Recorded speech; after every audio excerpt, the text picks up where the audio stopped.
देश में corona virus का आंकड़ा अब 90 लाख की संख्या पार कर चुका है। केंद्रीय स्वास्थ्य मंत्रालय द्वारा जारी आंकड़ों के अनुसार पिछले 24 घंटों में देश में कोरोना के 46,232 नए मामले सामने आए हैं।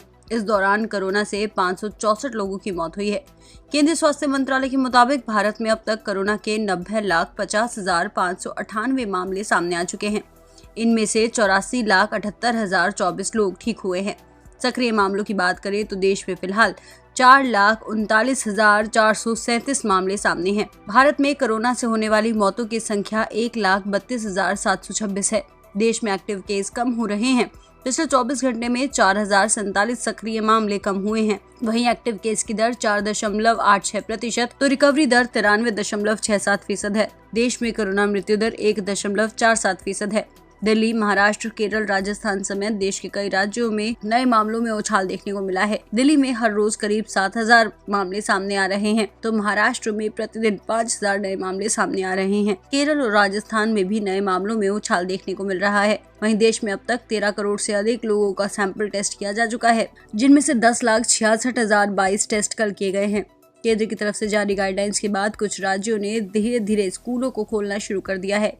गोवा में करीब 10 महीने बाद आज से स्कूलों में 10वीं और 12वीं की क्लास शुरू हुई। अधिकारियों ने बताया कि थर्मल स्क्रीनिंग, हाथ धोने, मास्क पहनने, कक्षाओं में सामाजिक दूरी के नियमों का पालन करने जैसे कोविड-19 संबंधी मानक संचालन प्रक्रिया यानी कि SOP का सख्ती से पालन किया जा रहा है। सरकार ने स्कूलों को पुनः खोलने के लिए शुरुआती चरण में 21 नवंबर से 10वीं और 12वीं कक्षाएं लगाने की अनुमति दी थी। वहीं उत्तराखंड के बसूरी में स्थित Lal Bahadur Shastri national academy of administration में 33 ट्रेनिंग ऑफिसर कोरोना संक्रमित पाए गए हैं। राजधानी दिल्ली में भी कोविड-19 के 6,608 नए मामले सामने आए हैं, जिसके बाद कुल आंकड़ा 5,17,000 की संख्या पार कर चुका है। कोरोना से बचाव की तैयारी के बारे में बात करते हुए दिल्ली के स्वास्थ्य मंत्री सत्येंद्र जैन ने कहा कि दिल्ली में 2,644 नए कोविड-19 बेड्स और 260 नए ICU बेड्स बढ़ाए गए हैं। इस बीच हांगकांग ने 3 दिसंबर तक एयर इंडिया की दिल्ली से उड़ानों को बैन कर दिया है।